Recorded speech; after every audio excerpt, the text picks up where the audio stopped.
Good evening, everyone. Welcome to this SRUC Aberdeen BVSci online UCAS applications event. My name is Stephen. I'm the Marketing and Student Recruitment Officer in Aberdeen. In just a moment, I will start the presentation and pass over to Professor Neil Foster, who's our Academic Admissions Lead for the BVSci program. And also this evening, we have Nicole Smith from the admissions team. So throughout the presentation, if you've got any questions, type them into the Q&A function, and at the end of the presentation, we'll start working through them and answer any questions that you have.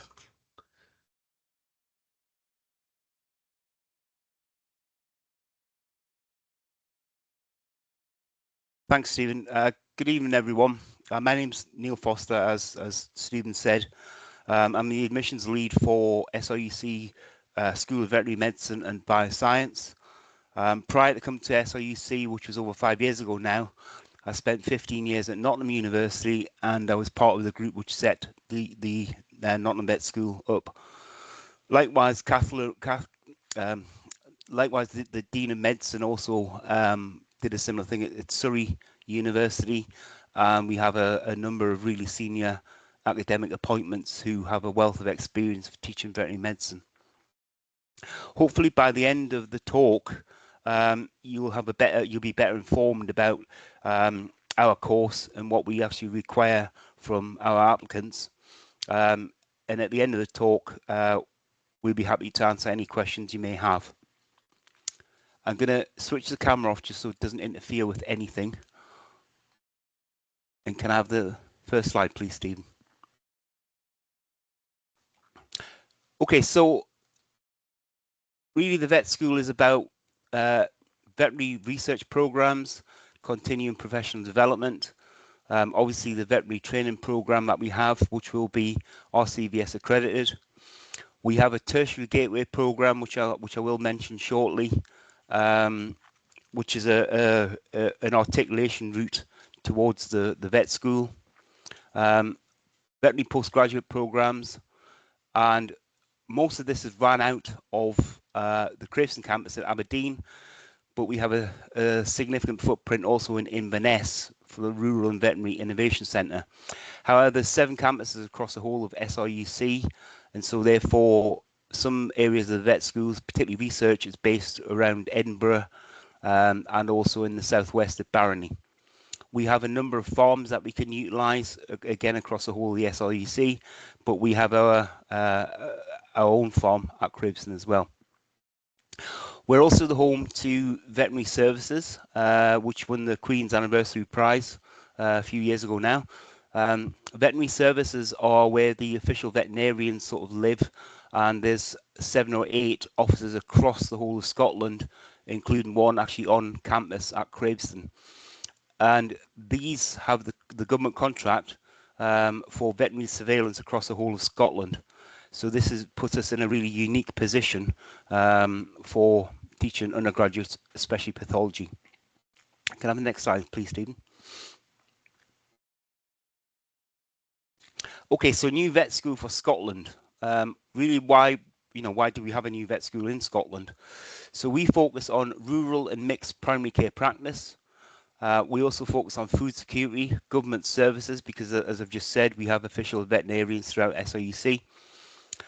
We can promote interprofessional training, but also as well, we want to develop human skills alongside sort of early introduction to clinical skills. So we are very unique, in fact, as a vet school across all of Britain.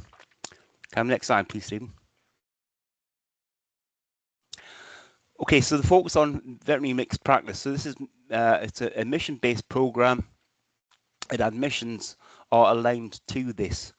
So one of the reasons why we decided to set up a new vet school was because there is an absolute dearth of veterinary practices in the remote rural areas across Scotland, and this is having a real impact on Scottish communities.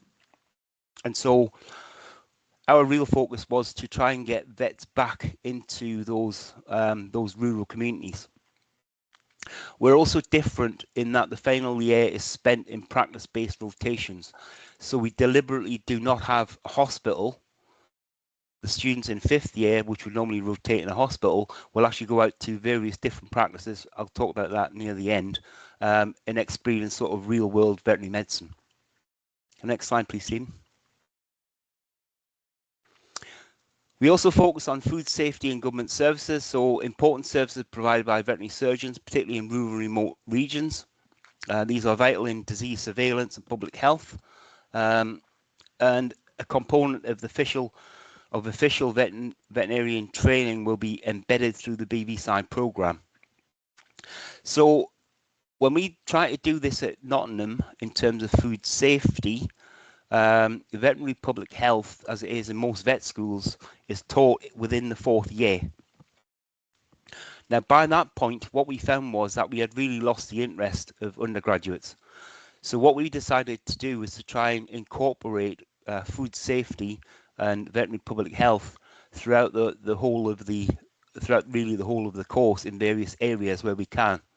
This is an extremely important side to veterinary medicine, and because of Brexit, there's an absolute dearth of OVs who work in abattoirs, for example. Can I have the next slide, please, Stephen? Interprofessional training, so across the breadth of the veterinary activity, co-training with established veterinary nursing and HND rural animal health, so these are veterinary technician students. Now, again, we are completely unique in that we are able to do this because we have vet nurses as well as vet nurse students. We also have veterinary technical students as well. So these are large animal vet techs. Where we can, we want to try and train these together. And the reason being is that if you learn together and work together. So it's the idea that everyone understands the values and contributions of all members of the team. You know, it's not the case that in a practice, it's never the case that the vets are up on some higher sort of level and everyone else is below them. For practice to run, it is a veterinary team and everyone has a really, really important role, and we want to embed that into our students before they go out to practice. Next slide, please, Stephen. So if we look at some of the course and pathways, I won't spend too long on this, but what you can see is that there's various sort of articulation routes into the various sort of courses. Again, we are unique in that we are a tertiary provider of education. So we are the only vet course in Britain where the students can study for HNC, HND in rural animal health. They can leave it with the HND and become a veterinary technician, or if they have at the moment A's in the 2 graded units, they will be guaranteed an interview. They're not guaranteed access to the veterinary school, but they will be guaranteed an interview. And you can see there's various other articulation routes that we have. I think if you look at this on a whole, when we talk about the vet team, we have with the HND, HNC and rural animal health, we have the large animal vet techs. We have the veterinary students in the middle. To the right of that, we have the vet nurses. Below that, we have veterinary care assistants who again can articulate to become vet nurses. But again, the veterinary care assistants are a really important part of the vet team within a practice. And next slide, please, Stephen. Okay, so as usual, students have to go through the usual UCAS application. The deadline this year is the 15th October at 6 o'clock. The course code for veterinary medicine is D100. But apart from that, we ask for supplemental documents to be uploaded through the website. So these documents are uploaded, and the deadline for that is October the 15th as well. I'll come on and talk about them in a lot more detail. Can the next slide, please, Stephen? Okay, so the entry requirements then for the Bachelor of Veterinary Science is 2 advanced hires at B, including 1 science subject. So we don't specify that you need chemistry at higher.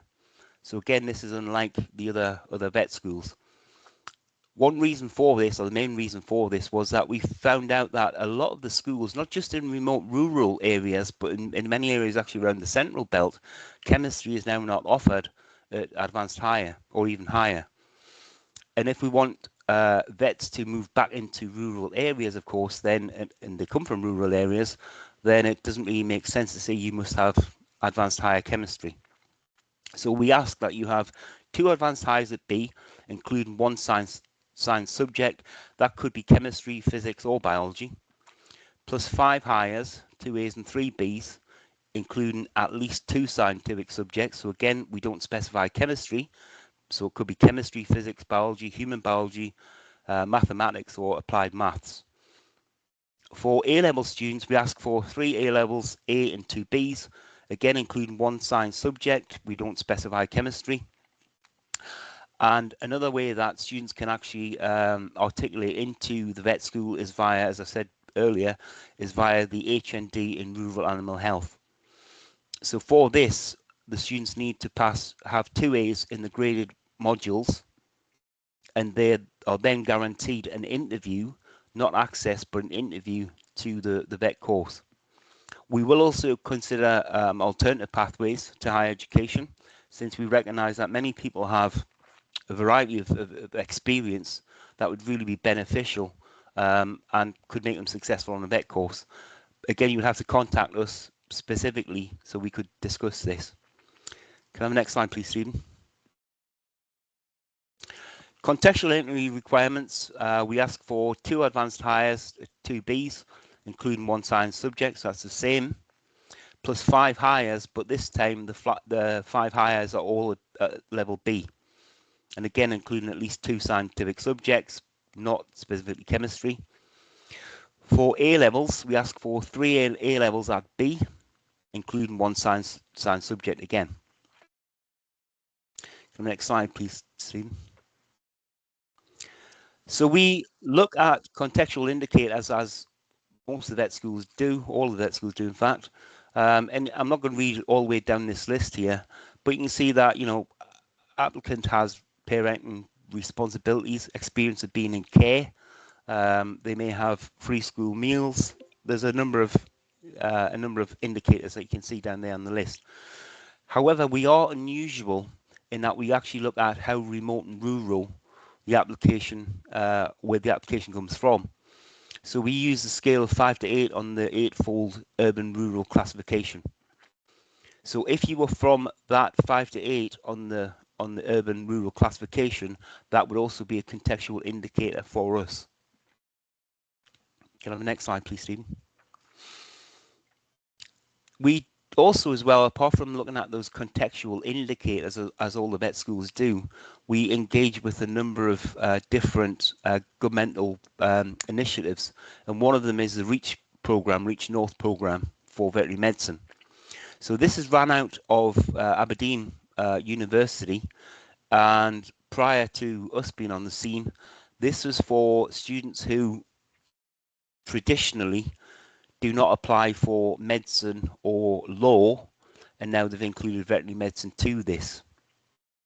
So you can see there's a number of sort of eligibility scores there that you can achieve to be on the REACH program. The great thing about the REACH program is, though, that if you do a project through the REACH program, then we would actually count that as one of the B's that you need at higher.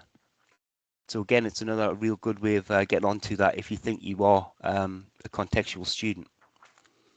Next slide, please, Stephen. So I mentioned then that you have to submit the UCAS form as you normally would, but we do ask for other documents that have to be submitted at the same time. So these are mission-led supplementary documents, and these need to be submitted separately to SRUC. So they're submitted at the same time as the UCAS form, but they're submitted directly to us. So the first one then, we want a submission of a statement reflecting motivation, knowledge and experience of remote and rural practice and communities, including the livestock sector. Now, this doesn't mean if you come from the middle of a city and you haven't actually experienced those remote rural communities, it doesn't mean that you can't apply. But we want you to be aware of them, and we want you to be aware of the issues that are faced by these rural communities. So you can still apply, but we want you to be aware of the issues. We also ask for submission of a vocational experience summary form. This really comes in three major parts. The first part is your experience within vet practice. What I would say to everybody online is get as much experience as you possibly can within a vet practice. We don't specify how much, but as much as you can and across a range of different species. Some vet schools actually specify that you have to have a certain number of weeks or days or whatever, but we don't do that. So just get as much experience as you possibly can in practice and across a range of species if possible.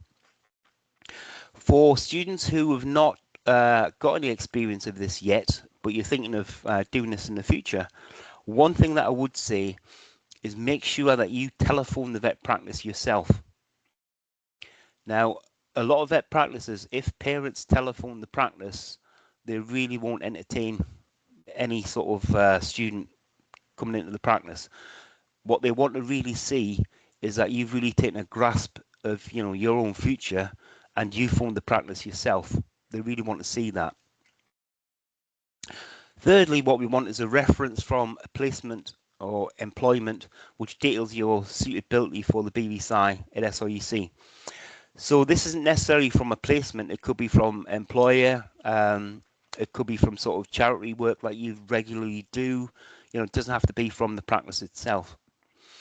Also as well, which I didn't mention in the vocational experience summary, apart from vet practice, we want to see that you've got experience of working with animals. Now that could be working on farms, which would be very good. It could be working with dogs in kennels, which would be good. If we put both of them together, it's even better. And then thirdly, the third part of the vocational experience summary is the sort of work that you've done outside of veterinary or outside of animal. So the Saturday job in a shoe shop would be one. Regularly sort of working in a charity shop could be another. There's lots of ways, that you could do that. Working in coffee bars, all sorts of things like this. And that's what we really want. Those are the three areas that we really want to see in the vocational experience summary.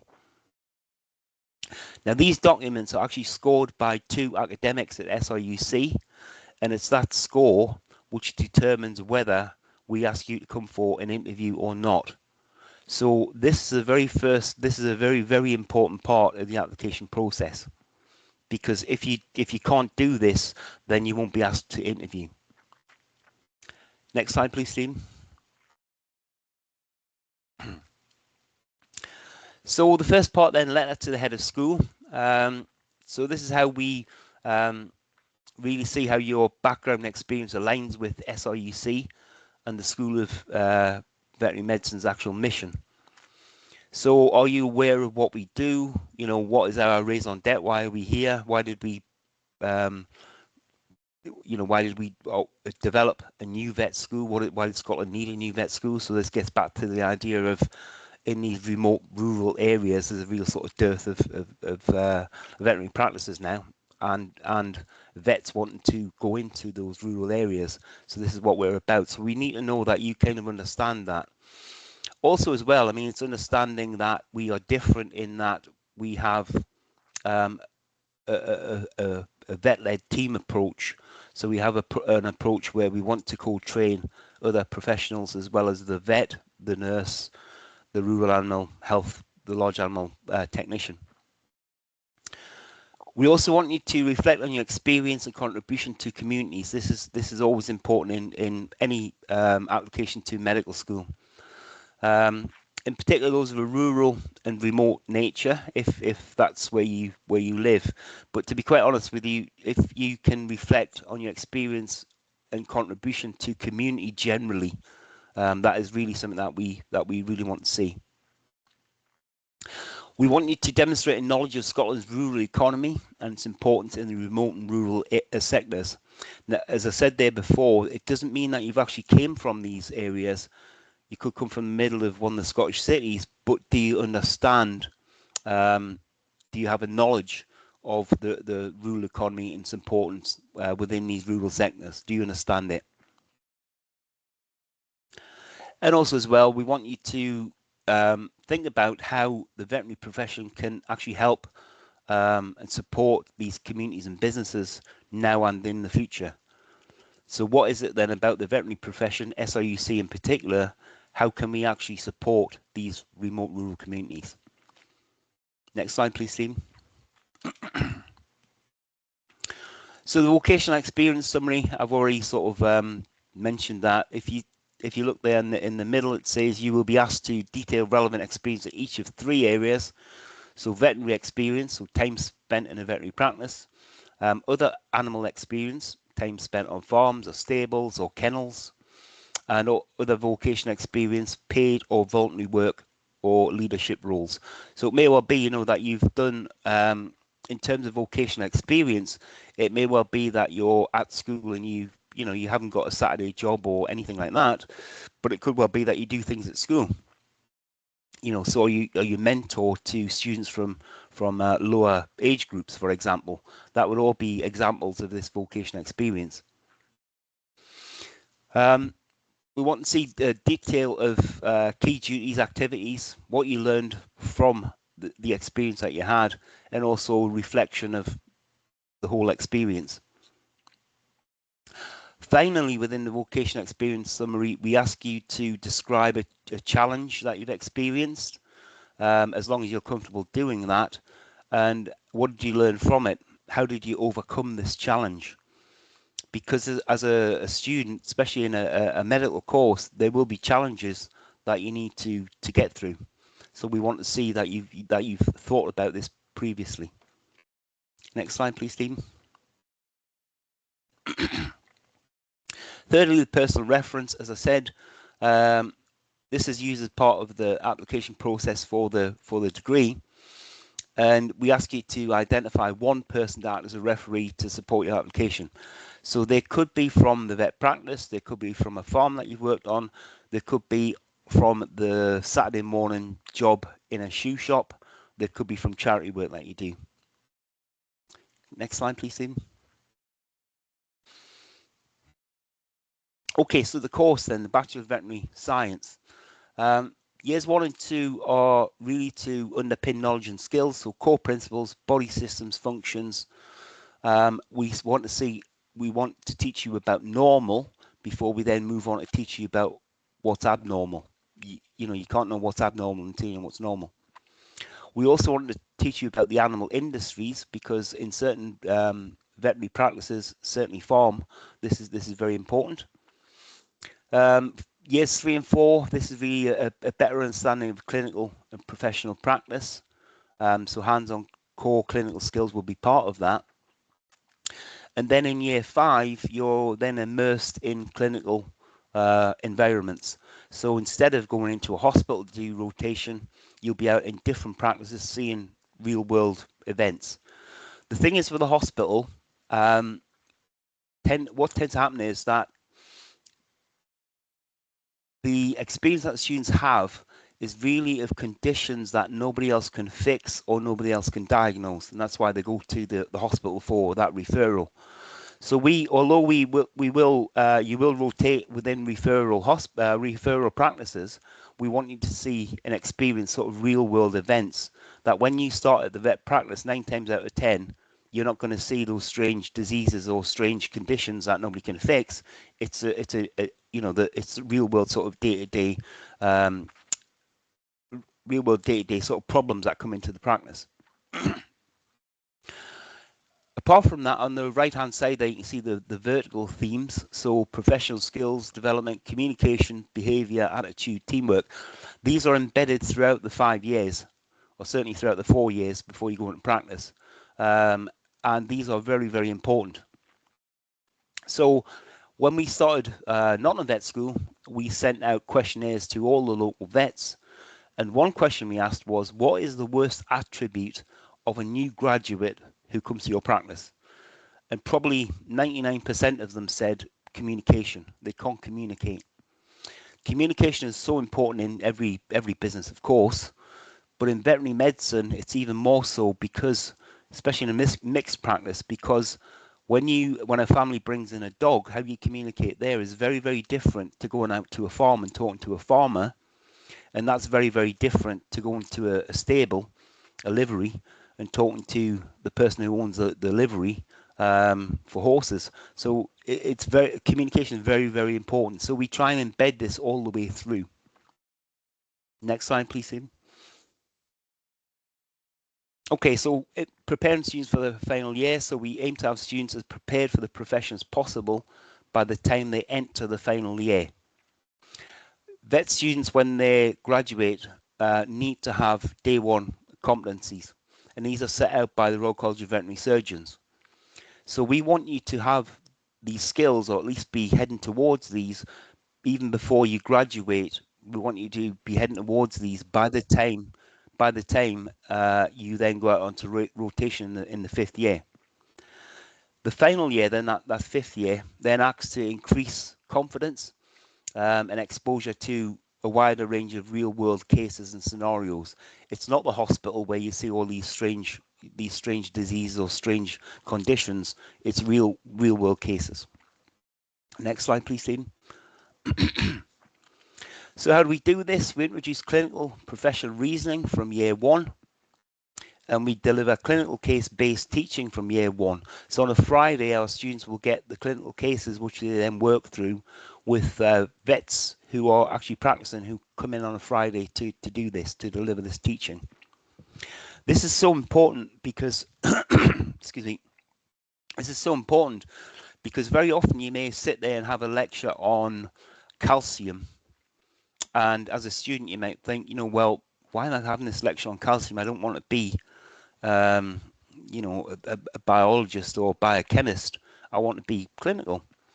So the case may start off where you're called into, generally given a real scenario, you're called to a farm, 5 o'clock in the morning, a dairy farm. One of the cows a few days before gave birth and now she can't stand up. And by the time you work all the way through the case, you come to diagnose that the cow has milk fever. Now, milk fever means that the calcium that would normally be used for muscle contraction is being diverted into the milk for the calf. So then obviously you then have to give the cow calcium so it can then stand up. Now, you might have had a calcium lecture a few days before that, and we talk about the need for calcium for muscles to contract. So that boring calcium lecture that you had now has clinical relevance, and that's really what this is about. And in practice, you'll have to do this on a regular basis, actually in the practice. We also include practical handling skills of all domestic species in year 1, very, very early in the course. I mean, I'm talking, in the first couple of weeks, you'll actually be handling our animals that we have. So we have a herd of spent dairy cows, which are quite easy to handle, and sheep. And there's a number of other domestic species that you will have experience with, but these are the ones that we use because of safety. We do have a farm, which I'll talk about later, called Tulloch Farm, and this is a working sheep and beef farm. Now that's great because we can get the students to go there and we can learn them how to set a cattle race together, how to use a cattle crush if they want to give injections, or if they want to palpate the cow or anything like that, because a beef cow can be very, very dangerous because they're normally handled twice a year, whereas dairy cows are handled twice a day. And so therefore it's good to have the working farm with beef there because we can show you how to do certain things that you would need to do. But in terms of handling the animals, it's much safer to have the spent dairy herd that we have. We will also introduce key laboratory skills from year 1. As a vet, there's a number of laboratory skills that you need to have. And as I've said, we'll deliver a full range of communication skills training from the very start as well. Have the next slide, please, Stephen. From year 3, students will participate in intramural rotations as part of the curriculum. Year 3 is more observational clinically, so you're kind of heading towards the clinical part of the degree. But we do want you to know about front of house skills. As I said, practice is a whole team of people who work together to make this happen. And many people on the front desk who are not medically trained are as important to the practice as everybody else. So we want you to understand what those duties really are. Year 4, intramural rotations embed the students in a range of clinical settings to gain exposure to key veterinary practical skills, essentially. Next slide, please, Steve.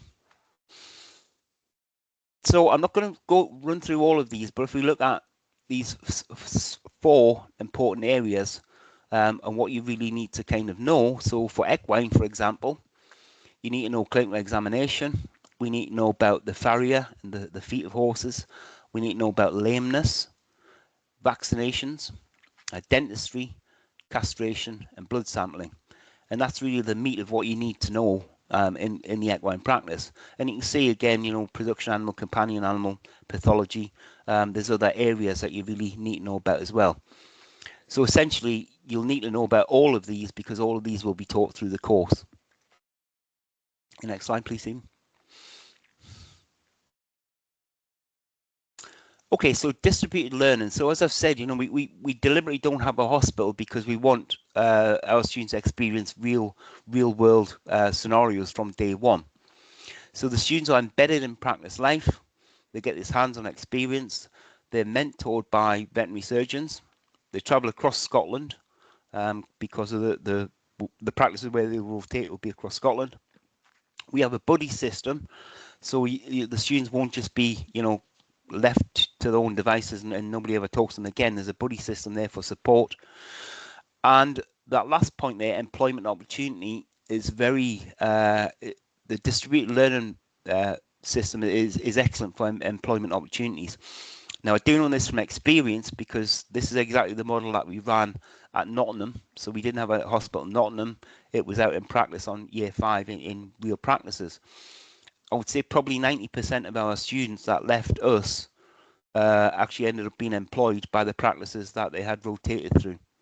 And it makes perfect sense, of course, because the vet and the whole team knows who this person is, know what they can do, knows their value. And so it really is great for employment opportunities. Next slide, please, Stephen. So this is an example of year 5. You can see the sort of areas there that you'll have to rotate. So it'll be equine practice, small animal practice, production animal, and so on. And you can see there that there will be rotations through referral practice as well. But it's not the case that you'll be in referral for the whole of that 5 year, which you would be in a hospital. Next slide, please, Steve.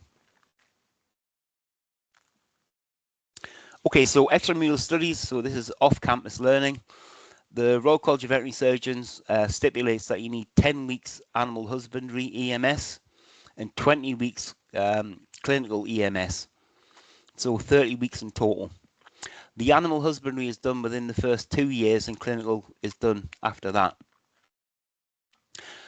The placements will be outcome driven. So we want you to think about the placements that you'd like to go on, and where we can, we'll accommodate, you know, what you want to do.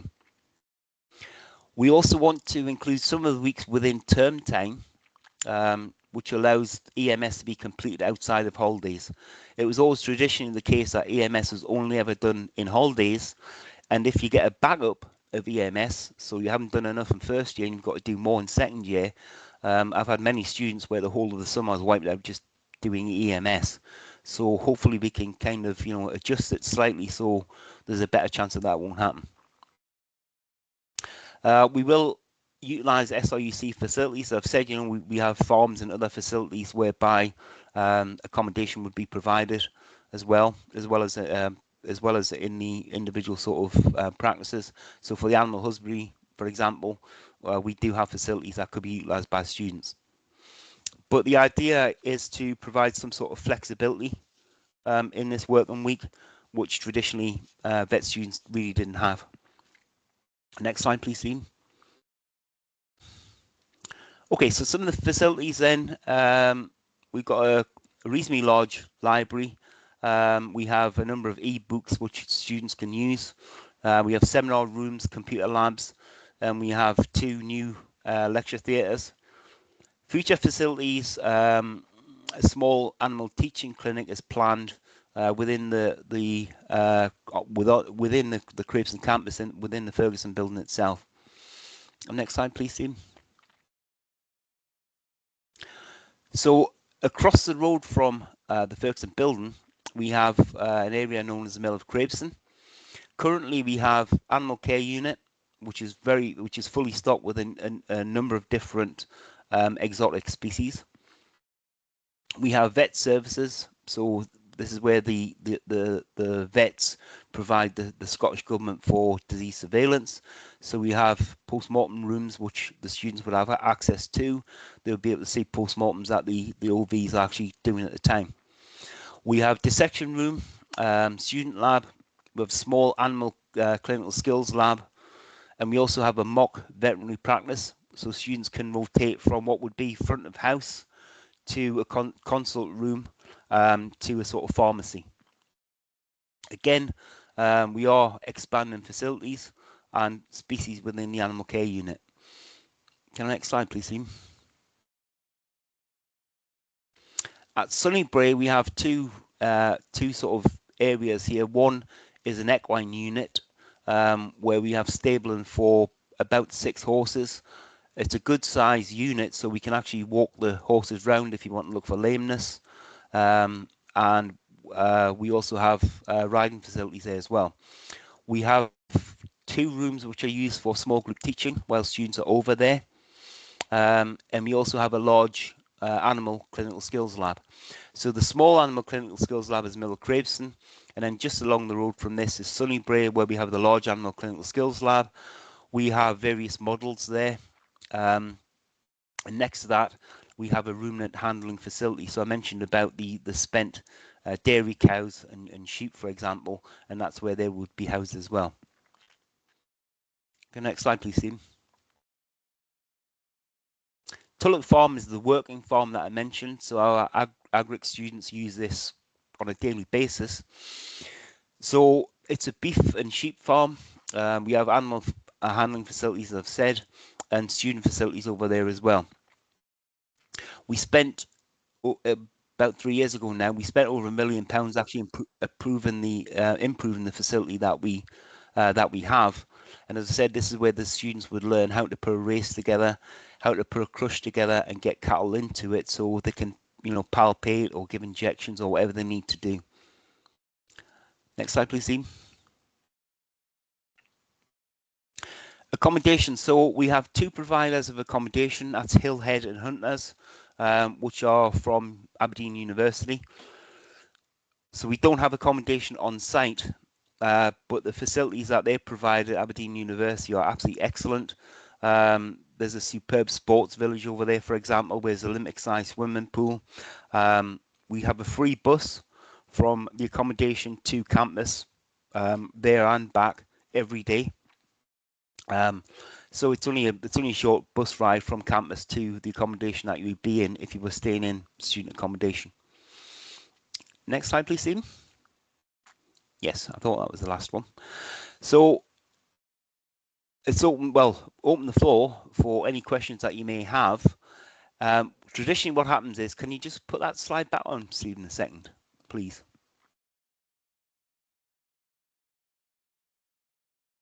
Thank you. Quite often what happens is, 15 minutes time when we finish the call, you'll probably think of lots of different questions. So what I would say, contact us on SV Admissions, you can see there, and we'll answer any questions that you may sort of not think of immediately. So thanks for your time. Hopefully you're a little bit more enlightened than you were when you first came on the call, and we'd be happy to take questions. Thank you.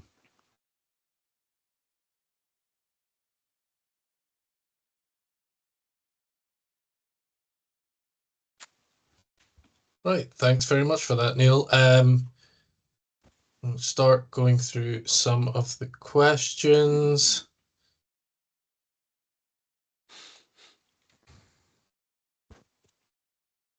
Do you offer exchange years? We don't at the moment. It's something that we have discussed, we've talked about, but we don't at the moment.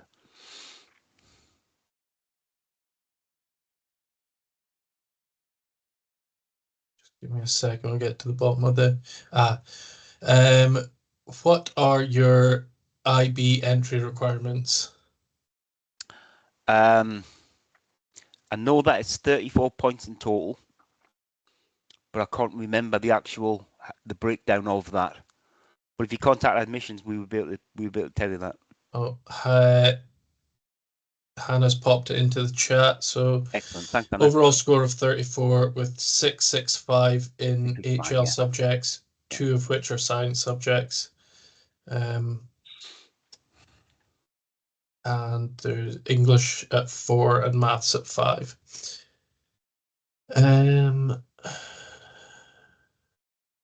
If you have 3 advanced hires with an A, C, and D, would you be considered, or does it have to be at least 2 Bs? That would be an example where you'd contact us, and then we would look at that, because it could well be that that you've got straight A's all the way through hires, and therefore we may then consider your advanced hires, or so that would be a case where if you did have that, then contact us and we'd have a look to see sort of what experience you have and various other sort of things that would tell us about you.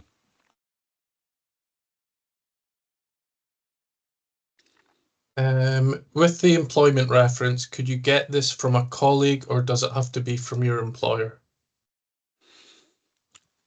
I would say always from an employer, but that could be paid or unpaid work, of course, but an employer, really. What would you suggest to a student who does not have the options at their school to do 2 advanced hires? Well, I know that's difficult. I mean, what we have suggested previously is there a local college that you could do the advanced hires? So, for instance, in Aberdeen, you've got Nescol, and we've sort of put people towards Nescol to do advanced hires. Sometimes as well, some of these awards can be done online.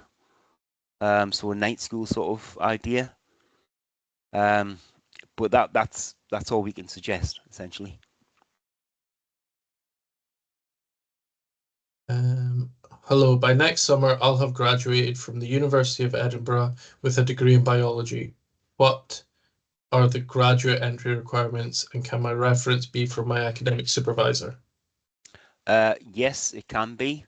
And we ask for a 2-1.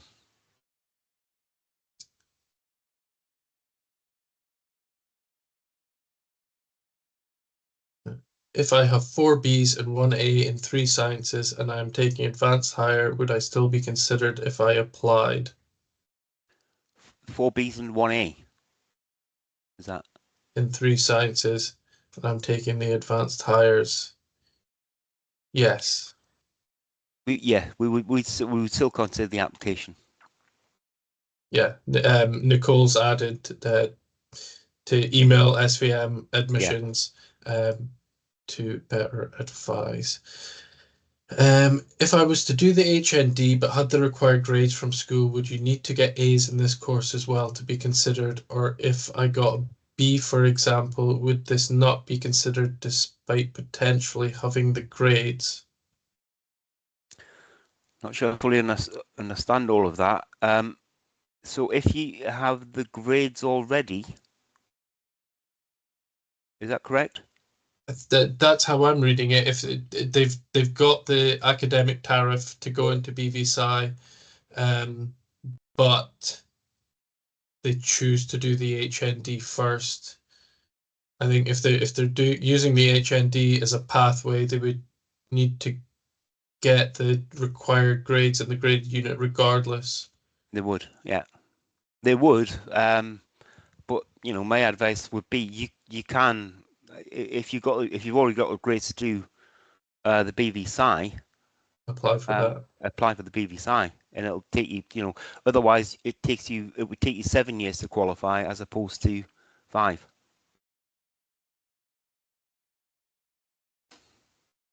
With me 1 second, just getting caught up.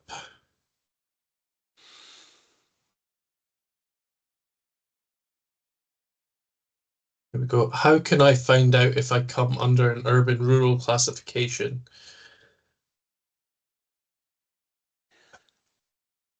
Can you answer that one? I think Nicole?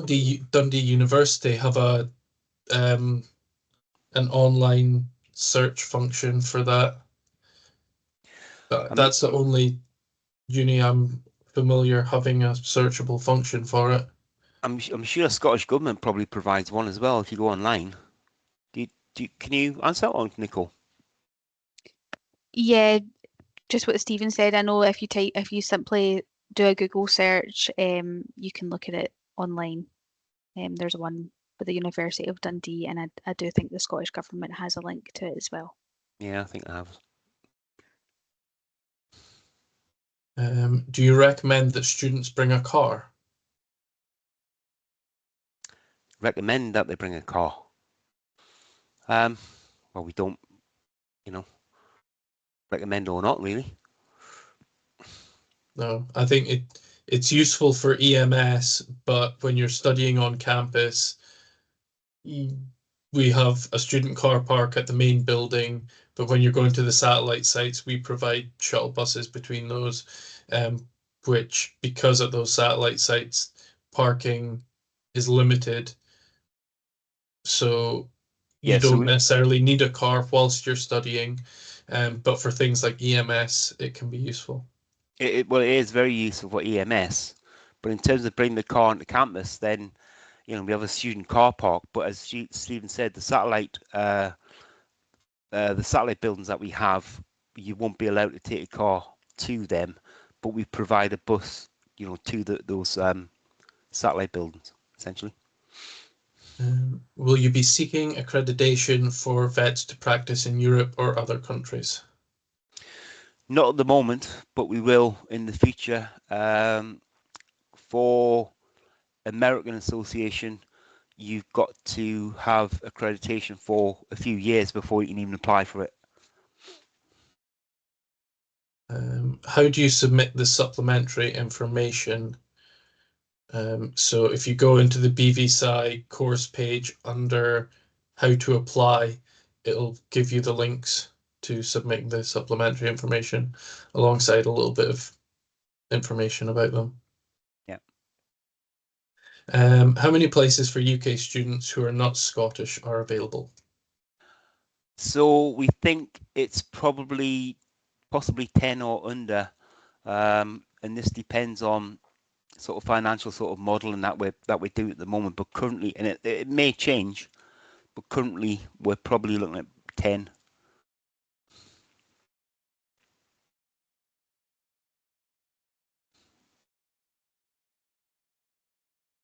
Is there a maximum word or character count for the vocational experience summary form? Well, so it's done. I think there's now, is it 3 opportunities, Nicole? Yeah. Now since changed.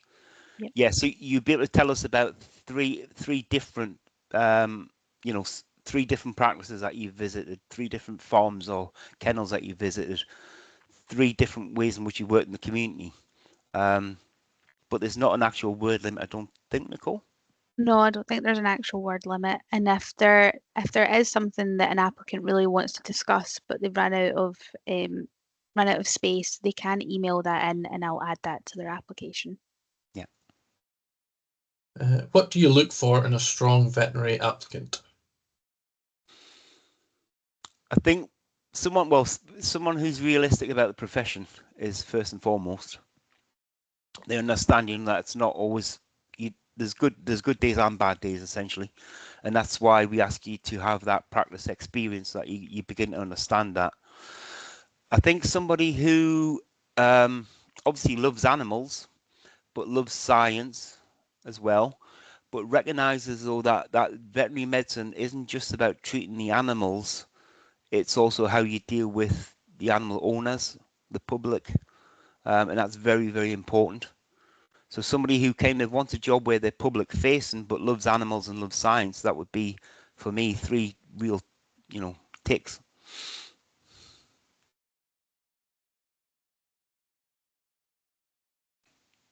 Are there opportunities to specialize during the degree?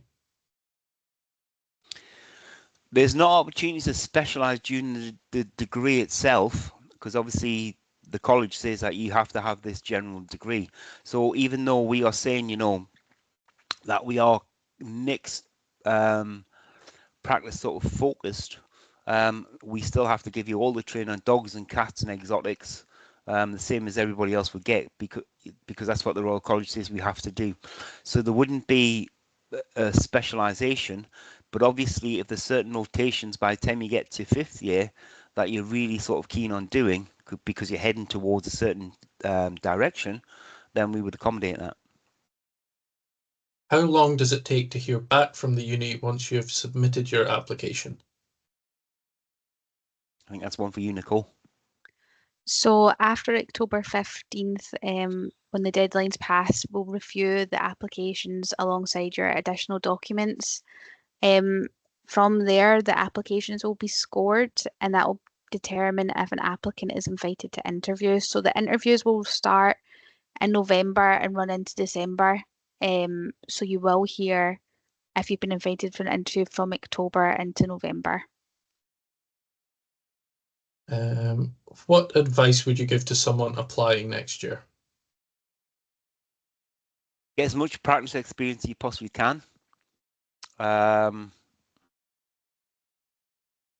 you kind of saw the areas that we're looking at, thinking about community, jobs in the community, get as much practice experience as you possibly can across a range of different species, and then also as well get as much animal experience as you can. So if you can work on farms, if you work in kennels, as much as you possibly can, and that's what we're really looking for.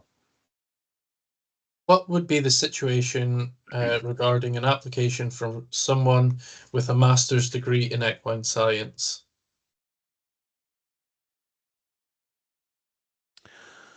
So, well, I'm assuming to do the master's degree, you've probably already got a 2-2 or a 2-1.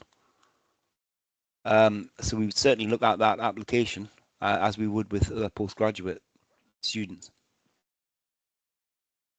How should the letter, I'm assuming that's the letter to the head of school, be formatted?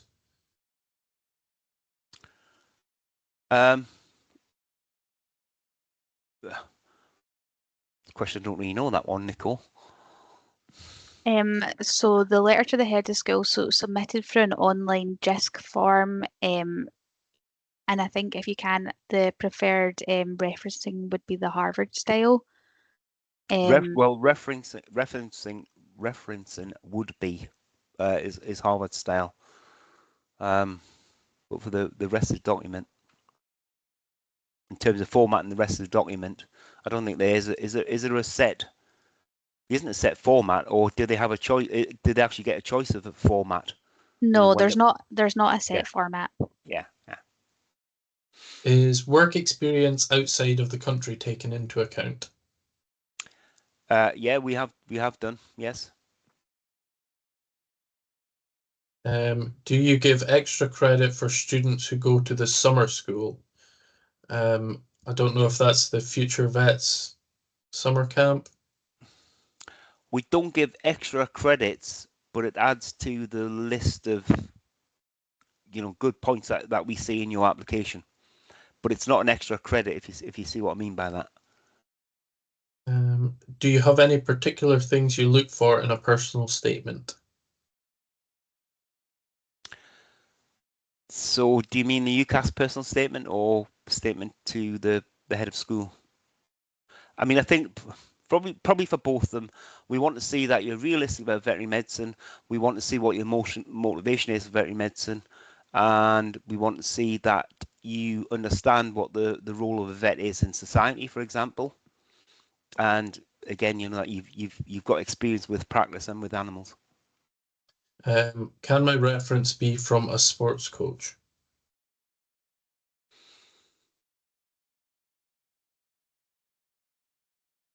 Don't see why not.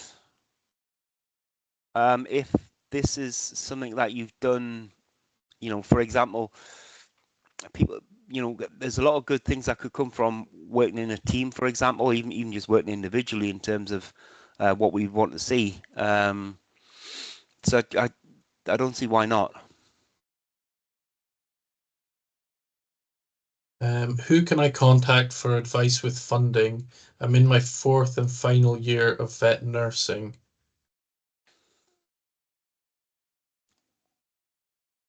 Can you answer that one, Nicole? Yeah, but I think the best advice would maybe be to speak to Katie, our fees and funding officer. So if they were to email into us, I can pass that over. Excellent. Yeah, Thank you. if you're studying vet nursing at SRUC, get in touch with your local student support team, and because they'll be able to connect you with Katie. Otherwise, email SVM admissions, and we can connect you with the funding team. How much weighting do you put on the predicted grades during the application process? We don't really. If you've grown up on a farm and have lots of experience in all the sectors, but are lacking slightly on the grades, could the experience push up your application, or are you still relying on grades? That would be a one where if you didn't quite get the grades, but you had a lot of experience, it would be a one that we would want you to contact us and we could then discuss. Because, you know, it depends on how far the grades are down and various things like that, you know. So, but it'd be a one to contact us. When does the letter to the head of school need to be submitted? So Same deadline. Same deadline as UCAS. Would an SCQF level 7 in biology with A or B still be considered alongside other advanced higher of appropriate grade? Again, that would be a one to contact us and we could discuss.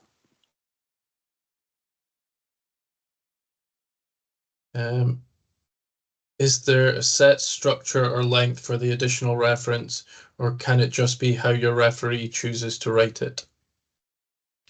I believe there is a set structure, Nicole, but it is up to the referee, really, I think. Yeah, there is some questions that the referee will answer. Can my reference be from a secondary school teacher or personal tutor? So ideally, it would not be a teacher or the same reference that's on your UCAS form. So a good example is from someone that you've maybe worked with during your placements or work experience. How many places are there in total for BVSci? So we look at round about 60-ish.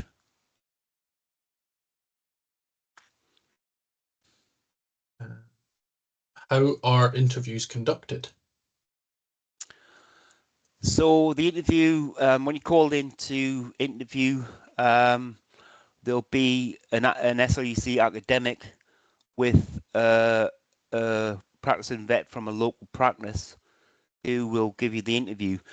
So we don't do any of the practicals or MMIs or anything like that. It'll be a case of you'll sit down with us and we'll discuss certain points, questions that we want to ask, and that's all really. We score that on that day, and we then offer you or not a place. What's the word count for your letter to the head, and is it similar to your personal statement? Nicole's already answered this in the chat, so it's 3,000 character, approximately 600 words. Yeah. If I'm applying from Ireland and have already went to the open day and I was invited to interview, would there be a possibility of doing the interview online, or would it have to be in person? No, we would be able to do the interview online. That is all the questions for the moment. We'll keep it open for another 30 seconds or so and see if anything else comes through. But while we wait for that, Neil, is there any last pieces of advice you can give to any potential applicants? No, as I say, we want to see that you're realistic about the profession, because it's not all good. And we want to see that you have experience with a practice, which makes, the experience makes it more likely that you're realistic about the profession if you've done that. We don't specify species or how long you've been to those practices, but we say, you know, get as good a range as you possibly can. And I think, you know, community is important. And as I said, if you haven't yet been to a practice, but you want experience in practice, make sure you ring yourself rather than your parents telephoning, because there'll be much better chance that you'll be successful. Someone's just come through asking, how many students do you interview? Well, that really just depends on, there isn't a set number that we interview. It just depends on, the number of applications that we get, and then from that, the number that we decide that we want to interview. There's no set number.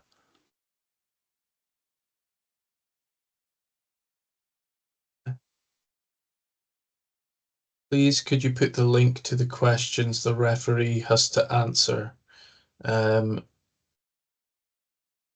Nicole, can you pop that link in there? You can find it on the BVSci course page on the SRUC website. Hopefully Nicole or someone can pop that link in. There doesn't seem to be any more questions other than that. The session this evening has been recorded, and I'll be sending out the link to the recording tomorrow. Like Neil previously said, if anyone has any questions post-event, you can contact SVM Admissions and someone will get back in touch with you. But other than that, I will say thank you to Neil for the presentation this evening, and I will leave it to him to say thank you and good night to everyone for coming along. Yeah, I mean, thanks to all the colleagues for being part of the presentation as well. Hugely helpful, and for sharing slides, Stephen. You know, that's great. Thanks to everyone for coming along. Hopefully, as I said, you know, you're much better informed than you were at the start of the talk. And get in touch with us if there's any questions that you have, anything at all that you think of later, because that normally is the case. Then feel free to get in touch with us, and we'll answer any questions that you have. Other than that, thanks very much, and have a good night. Thank you.